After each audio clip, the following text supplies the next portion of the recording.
시스템 수색이 이어졌지만 아직 남은 작업자 철근 잔해를 직접 잘라가며 수색하는 상황입니다. 이번 붕괴 사고에 대한 조사도 시작됐습니다.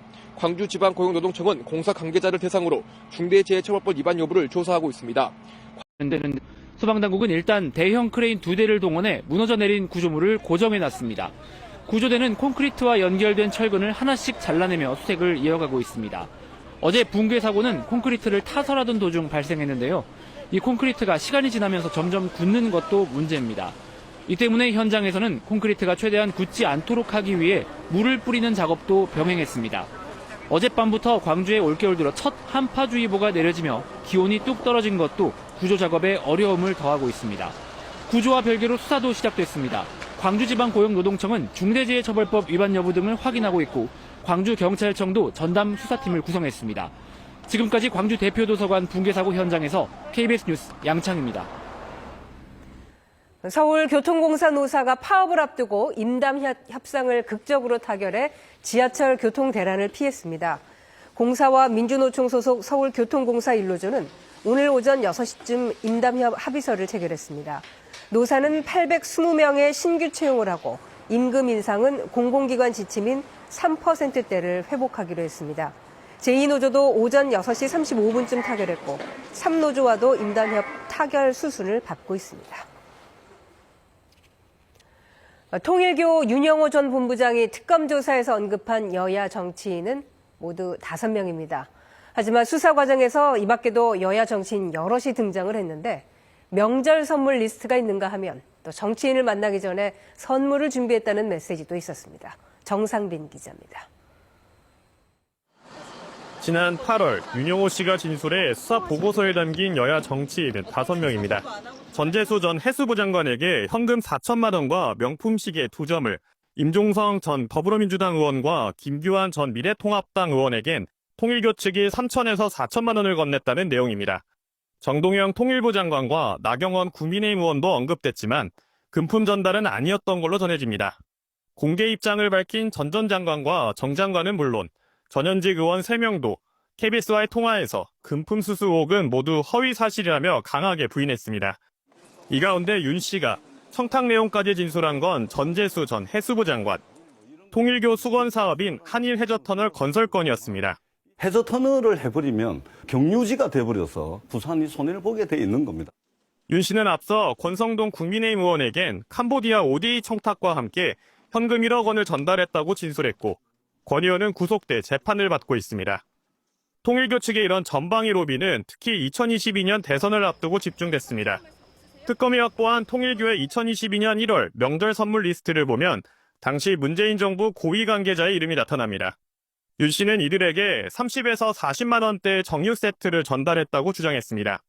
이재명 대통령 측근 중에는 이종석 국정원장, 정진산 전 민주당 당대표 정무조정실장에게 접근했다는 녹취록도 나왔습니다.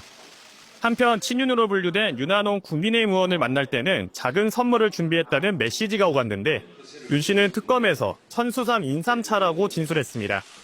이름이 언급된 이들은 모두 통일교와 부적절한 교류는 없었다고 밝혔습니다. KBS 뉴스 정상빈입니다. 내란 특검이 수사 종료를 앞두고 무더기 기소에 나섰습니다. 한덕수 전 국무총리와 최상목 전 경제부총리가 재판에 넘겨졌고 박성재 전 법무장관은 불구속 기소됐습니다. 정혜주 기자가 보도합니다. 12.3 비상계엄 이후 윤석열 전 대통령이 탄핵 소추되면서 대통령 권한대행이 된 한덕수 전 국무총리. 헌법재판관 3명이 공석이었던 상황에서 국회가 선출안을 올렸지만 여야 합의가 없다며 임명하지 않았습니다. 합리적인 국민이 이견 없이 수용할 수 있는 현명한 해법이 한 전 총리는 이 문제로 탄핵 소추됐습니다. 뒤이어 대행의 대행이 된 최상목 전 경제부총리는 후보자 2명을 임명했지만 마은혁 후보자 임명은 보류했습니다. 나머지 한 분은 여야의 합의가 확인되는 대로 임명하겠습니다. 내란 특검팀은 이들이 대통령 권한대행으로서 마땅히 해야 할 일을 하지 않았다고 보고 재판에 넘겼습니다. 이후 권한대행직에 복귀한 한 전 총리가 헌법재판관 후보자 2명을 지명한 데 대해선 인사검증 절차를 제대로 하지 않았다며 직권남용 혐의를 적용했습니다. 특검은 또 비상계엄 당시 구치소 수용 여력 등을 확인해 내란에 동조한 혐의를 받는 박성재 전 법무부 장관을 2차례 구속영장 기각 끝에 불구속 기소했습니다. 김건희 여사로부터 고가 가방 수사 상황을 묻는 메시지를 받은 뒤 담당 실무자에게 지시해 수사 보고를 받은 혐의도 함께 적용됐습니다. 심우정 전 검찰총장이 비상계엄 당시 검사를 파견하려고 했다는 의혹은 사실이 아닌 걸로 결론 내렸습니다. 수사기한 종료를 이틀 앞둔 내란특검. 주요 인물들을 무더기 기소하면서 수사 마무리 수순에 접어들었습니다. KBS 뉴스 정혜주입니다. 대규모 정보 유출 사태 이후 쿠팡 측은 2차 피해는 없다고 줄곧 강조해 왔습니다. 하지만 실제로는 각종 사기 범죄가 기승을 부리고 있는 것으로 나타났습니다. 최근에 경찰에 접수된 의심 신고만 200건을 넘습니다. 최일임 기자가 보도합니다. 쿠팡 개인정보 유출 사태를 언급하며 발송된 피해보상 공지 문자입니다. 계좌번호와 주소 등 유출된 정보를 정확하게 언급하고 피해까지 구체적으로 적어놨습니다. 피해 보상을 접수하라며 텔레그램 주소를 알려주는데 누르면 안 되는 사기 링크입니다. 개인정보 유출 피해를 입은 쿠팡 이용자를 노린 새로운 사기 수법입니다. 실제로 쿠팡 사태 이후 경찰에 접수된 관련 사기 의심 신고는 열흘 만에 200건을 넘었습니다. 대부분 쿠팡을 사칭하며 피해 보상을 제한하는 유형이었습니다. 개인정보가 유출돼 카드가 발급됐다며 보이스피싱 조직으로 전화를 유도하는 사기도 기승을 부립니다. 우체국 집배원인데요. 네네. 카드 예약 배송권으로 방문 전에 확인차 연락드렸어요. 카드 주문한 적이 없는데? 010 사고예방팀이라고 하니까 전화해서 확인해보시고. 소비자들은 추가 피해가 생기진 않을까 더욱 불안할 수밖에 없습니다. 이름, 주민번호, 생년월일까지 정확하게 알고 이렇게 전화한 건 이번이 처음이었고 쿠팡 사태로 신경이 곤두서 있는 상태에서 놀래서요. 어떤 종류의 안내 문자든 외부 링크를 누르도록 유도한다면 의심해봐야 합니다. 정보기관이나 등에서는 텔레그램과 같은 메신저로 개인정보 유출 관련된 행정 접수를 하고 있지 않아요. 한편 경찰은 사흘째 쿠팡 본사에 대한 압수수색을 이어갔습니다. KBS 뉴스 최혜림입니다. 이재명 대통령이 어제 기획재정부를 시작으로 첫 부처 업무 보고를 받았습니다. 역대 정부 최초로 업무 보고부터 토론까지 전 과정이 생중계됐습니다. 보도에 이희연 기자입니다. 기획재정부 등 부처 업무 보고를 받기 위해 세종시를 찾은 이재명 대통령. 역대 정부 최초로 전 과정이 생중계됐습니다. 전 국민께서 지켜보는 가운데 업무 보고를 받는다니까 스트레스 받는 분들이 많았다는 소문이.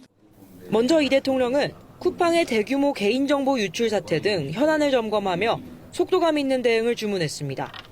경제 분야 위법 행위는 형사처벌만으로는 한계가 있다며 과태료 강화나 징벌적 손해배상 등 경제적 부담을 지워야 한다고 강조했습니다. 이번에 무슨 팡인가 거기 그런데도 막 어기잖아요. 처벌 전혀 두렵지 않을 겁니다.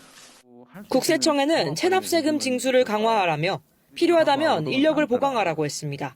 그냥 3, 4천 명 즉시 늘려서 해도 손해가 절대 아닙니다.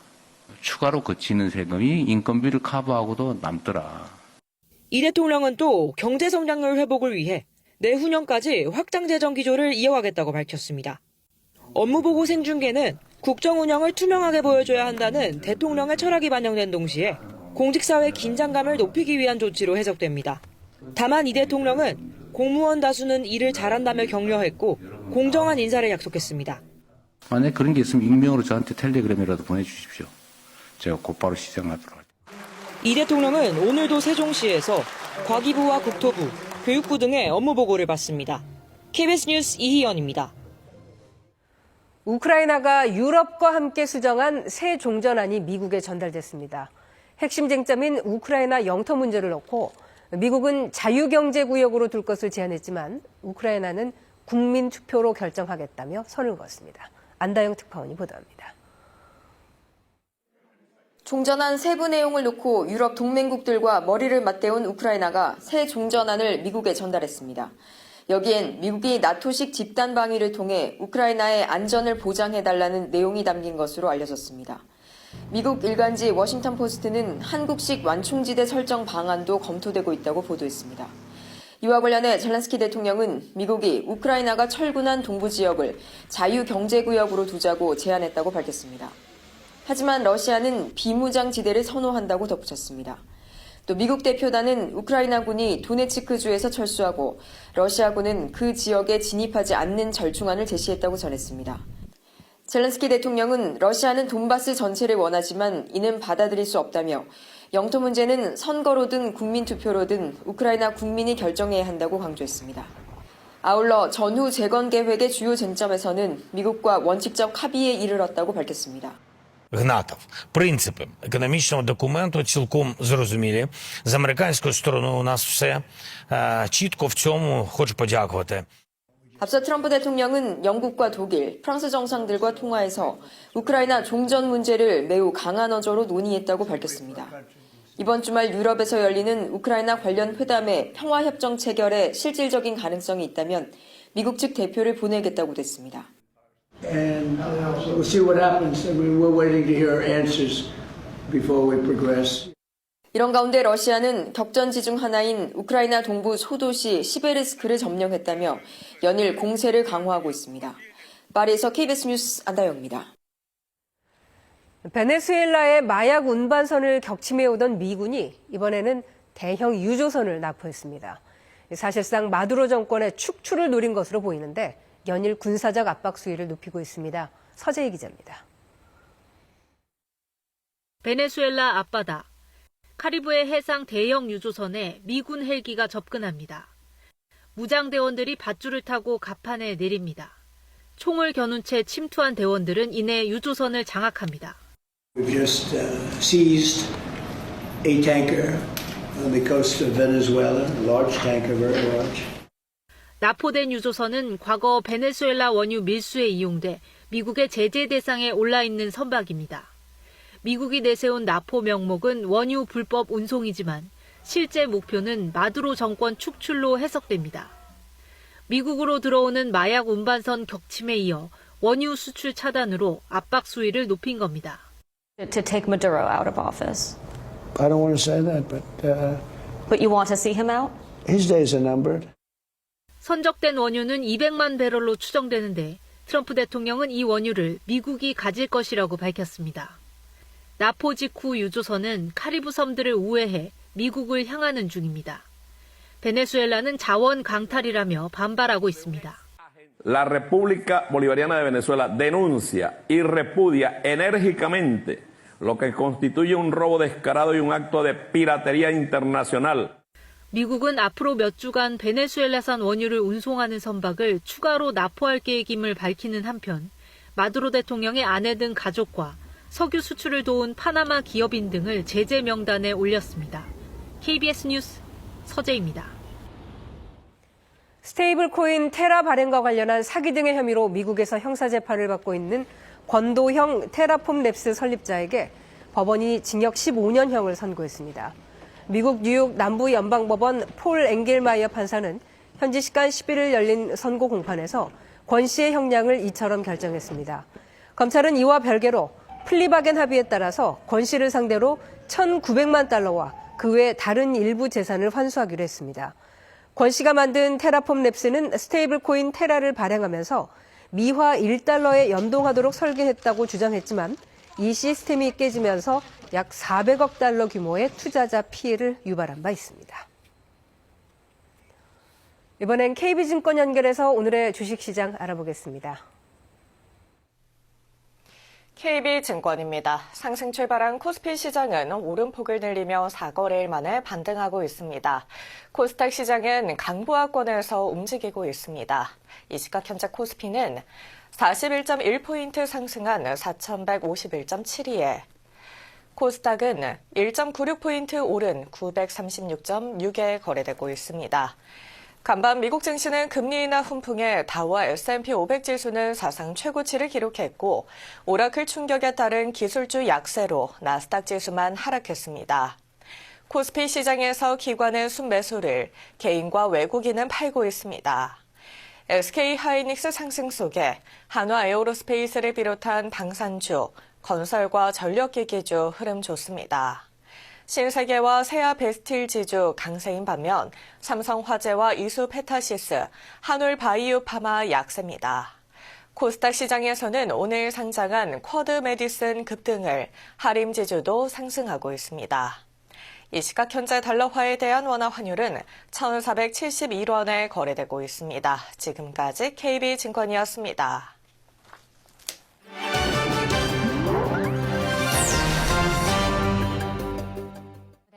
지난해 일본에선 등교를 거부하는 초중학생이 35만 명이 넘어 심각한 사회 문제가 되고 있는데요. 한 지자체가 전문가들과 손잡고 지원에 나섰습니다. 니가타현 가시와자키 시. 지난해 30일 이상 학교를 결석한 초중학생이 146명이나 됩니다. 가시와자키 씨는 설문지를 이용해 이들의 심리 상태를 파악하고 의사 심리 상담사 등 전문가들이 참여하는 프로그램 지원에 나섰습니다. 의사 니시마키 씨는 스트레스를 받아 학교에 가기 싫다는 아이를 진찰했습니다. テストが余裕だからって喋ってて、それをこっちは難しいのにと思ったから、それでちょっとムカついた。 그 결과 다른 아이보다 불안을 쉽게 느끼는 경향이 있다는 것을 알게 됐습니다. 이 내용을 학교와 부모에게 전했고 아이의 불안을 해소할 수 있는 편안한 환경을 만들어달라고 부탁했는데요. 이후 아이의 불안감도 많이 사라졌다고 말합니다. 徐々に変わってきて、いや、本当に良かったなと思って。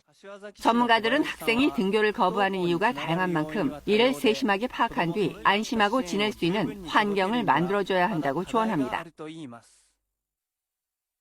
지난달 방콕에서 열린 제74회 미스 유니버스 예선 무대.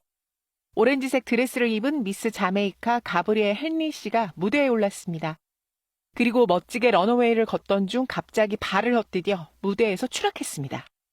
28살 안과 전문의이기도 한 그는 곧바로 병원으로 옮겨졌지만 의식을 잃은 데다 뇌출혈과 골절 등 중상을 입어 중환자실에서 치료받고 있습니다. Recovery from a TBI and a brain bleed is a long process. 대회 우승자인 파티마 보시 씨는 사고 위험을 사전에 충분히 인지할 수 있었다면서 안타까워했습니다. The scenario was like too dark and you couldn't see what was going on, so she fell. And of course, it wasn't her fault, like all of us in the practice were worried about that. 미스 유니버스 조직위원회는 이번 사고에 대해 책임을 전적으로 인정하며 필요한 모든 지원을 아끼지 않겠다고 밝혔습니다. 헨리 씨는 전담 의료진과 함께 조만간 자메이카로 이송돼 치료를 계속 이어갈 예정입니다. 몽골 울란바토르의 한 전시회장입니다. 몽골 여성 예술가들이 만든 다양한 전통 수공예 실크 아플리케 작품 150여 점을 감상할 수 있는데요. 아플리케는 천 조각들을 덧대어 장식하는 수공예 기법입니다. 장인들은 고운 전통 실크에 한 땀 한 땀 바느질로 조화와 행운을 상징하는 몽골 전통 문양들을 담았는데요. 장인들은 특히 남은 부분을 재활용해 새로운 창작품으로 탈바꿈시킬 수 있어 아플리케 작품이 친환경적이라고 강조합니다.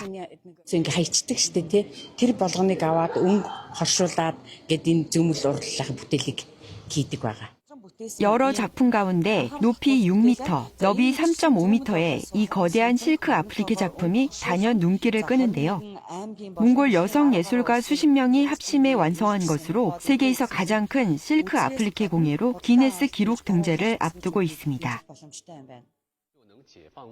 중국에서는 AI가 육아를 책임진다고 홍보하는 말만 믿고 자녀에게 AI를 사용하도록 하는 부모가 많은데요. 부작용이 생겨나고 있습니다. 인터넷에서 AI 육아를 검색하면 관련 홍보 영상이 무더기로 쏟아집니다. 엄마 목소리가 나오는 휴대전화 AI도 있는데 업체는 자녀와 대화하며 교감할 수 있다는 장점을 내세웁니다. AI와 대화하느라 하루 종일 휴대전화를 손에서 놓지 않는 경우도 많은데요. AI 프로그램을 접한 지 석 달가량 된 이 4살 남자 어린이는 투정이 잦아졌다고 합니다. 上学好像也有点心不在焉，每天就是都不想去上学了。以前他是很喜欢上学的。 어린이가 항상 친절한 AI와 대화하다가 엄마한테 야단을 맞을 경우 적응을 잘 못할 수 있다는 전문가 우려도 나오고 있습니다. KBS 월드뉴스입니다. 40대 한국인 남성이 잠을 자던 태국인 아내 얼굴에 끓는 물을 뿌린 사실이 알려져 공분을 사고 있습니다. 피해 여성은 남편이 다른 남성을 만날까 걱정돼 물을 뿌렸다는 취지로 경찰에 진술했습니다. 신수빈 기자입니다. 얼굴 전체에 붕대를 감은 여성, 눈과 입만 내놓은 채 병실에 누워 있습니다. 지난 3일 이 30대 태국인 여성은 경기 의정부 자택에서 잠을 자다 화상을 입었습니다. 지난해 결혼한 40대 한국인 남편이 얼굴에 커피포트로 끓인 물을 부은 겁니다. 남편은 아내를 화상 전문 병원으로 데려갔는데 가정폭력을 의심한 병원 직원이 경찰에 신고하며 덜미가 잡혔습니다. 피해 여성은 경찰 조사에서 남편이 다른 남자를 만날까 봐 의심해 얼굴을 못생기게 만들고 싶어 했다고 진술했습니다. 여성은 2도 화상을 입고 병원에서 치료를 받고 있습니다. 경찰은 남편을 상해 혐의로 입건하는 한편 가해자를 격리하고 접근을 금지하는 임시조치 1, 2호를 내렸습니다. 피해 여성의 통역은 SNS에 남편이 다른 사람들을 통해 계속 연락을 시도하며 피해자를 심리적으로 흔들고 있다고 전했습니다. 태국 현지 언론은 질투심에 아내에게 물을 부은 한국 남성의 사건으로 보도되며 태국인들의 공분을 사고 있습니다. 타니 생나 주한 태국 대사는 여성이 입원한 병원을 찾아 치료와 수사, 통역 등 지원을 약속했습니다. KBS 뉴스 신수빈입니다. 국립중앙박물관이 연간 누적 관람객 수 600만 명을 돌파했습니다. 개관 80년 이래 가장 많은 관람객인데요. 600만 번째 행운의 주인공은 누구였을지 김혜주 기자가 취재했습니다. 환호 속에 올해 600만 번째 관람객이 입장합니다. 주인공은 쌍둥이 딸과 함께 이곳을 찾은 노용욱 씨 가족입니다. 한 나라의 그런 문화의 힘을 본다고 하면은 국립중앙박물관을 봐야 되지 않나 생각이 됩니다. 이런 멋진 곳 만들어주셔서 정말 감사드립니다. 600만 명을 돌파하며 맞이한 첫 행운의 관람객은 덴마크에서 온 레서 씨. 아내의 나라를 더 잘 이해하고 싶어 박물관을 찾았습니다. And I want to see this amazing museum to learn everything about the Korean culture, especially the Yisusin exhibition. 국립중앙박물관 연간 관람객이 600만 명을 넘은 건 1945년 개관 이후 처음. 급성장의 배경에는 올해 큰 인기를 끌었던 애니메이션 K-팝 데몬헌터스를 빼놓을 수 없습니다. 작품에 등장한 한국의 갓과 호랑이 등이 세계의 주목을 받으며 박물관 기념품인 일명 뮤츠를 사기 위해 개장 시간에 맞춰 관람객이 몰리기도 했습니다. 전통 문화를 담은 굿즈를 판매함으로써 저희 나라 역사와 전통에 대해서도 많이 알릴 수 있는 좋은 기회라고 생각을 하고 올해 국립중앙박물관 관람객 수는 전 세계 박물관 미술관과 비교해 세계 4위 수준. 뮤즈의 매출도 역대 최고점을 찍었습니다. 600만이라고 하는 이 숫자가 갖고 있는 상징성이 너무나도 자랑스럽고 큽니다. 개관 80주년, 전 세계의 명소가 된 국립중앙박물관. 지속적으로 관람객을 유치할 수 있는 차별화된 콘텐츠를 만드는 일은 과제로 남아 있습니다. KBS 뉴스 김혜주입니다. 우리나라 특유의 장례 문화를 꼬집은 블랙 코미디 고당도가 이번 주 개봉했습니다. 또 심은경 주연의 여행과 나날, 스티븐 킹의 소설을 영화로 만든 더 러닝맨도 관객들을 찾아왔습니다. 개봉 영화 소식 김상엽 기자가 전합니다. 우리가 왜 이렇게 꾸역꾸역 아버님 장례 치러러 여기까지 왔어? 돈 벌러 왔어. 사채업자에게 쫓겨다니던 남동생 가족은 아버지의 임종이 임박했다는 소식에 병원에 왔지만 보냈어? 아니 나는 아까 부고문자 미리 써놓기만 하려고 했는데 며느리는 미리 써놓은 부고 문자를 실수로 전송하고 이왕 이렇게 된 거 우리 아버지 장례 지금 하자. 돈이 급한 가족들은 가짜 장례식을 진행합니다. 결국 가족은 서로 후회만 할 거예요. 우리 장례 문화의 모순을 쓴웃음으로 꼬집었습니다. 아무리 나에게 부담을 주는 아버지라고 해도 이상한 방식으로 돌아가신다면 나도 온전할 수 없다라는 것을 깨닫게 되는 것 같아요. 우리 가족은 지금 어떠한 모습인지가 조금 의문이 갖는 분들이 봤을 때 되게 좋을 것 같고 가족의 의미를 되새겨 볼 수 있는 그런 작품이 되지 않을까 싶어요. 딸의 약값을 벌어야 하는 실직한 가장팬. Welcome to the Running Man. 살아남으면 10억 달러의 상금이 주어지는 잔혹한 살인 게임에 참여하지만 Don't you get it? This game is rigged. 재미를 위해 설계된 게임의 정체를 알게 됩니다. You know why they cheered for you down there? If you could survive against those goons, so can they. 나라 전체를 게임의 무대로 꾸민 서바이벌 게임. 스티븐 킹의 소설 속 독창적인 세계관이 스크린에 펼쳐집니다. 今は何か新しいものを書いているんですか？はい。でもあんまりうまくいっていません。 슬럼프로 인해 절망에 빠진 각본가 이. 今日って泊まれますか？じゃあ適当に電気はあそこさあっから。 도망치듯 떠나온 어느 작은 마을에서 꿈 같은 시간을 보냅니다. 幸せな気分さなる話はどうだや。 쉼과 돌아봄을 영상에 녹여내며 로카르노 영화제에서 황금 표범상을 거머쥐었습니다. KBS 뉴스 김상엽입니다.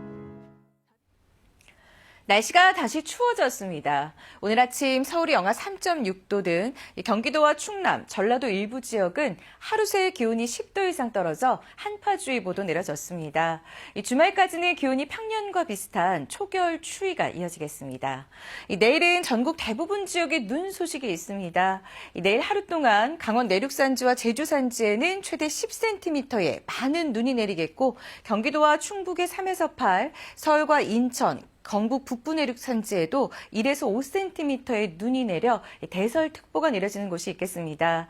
특히 내일 늦은 오후부터 중부 내륙과 산지에는 시간당 1에서 3cm씩 강한 눈이 쏟아지겠습니다. 이번 눈은 습기를 머금은 무거운 습설이어서 피해가 없도록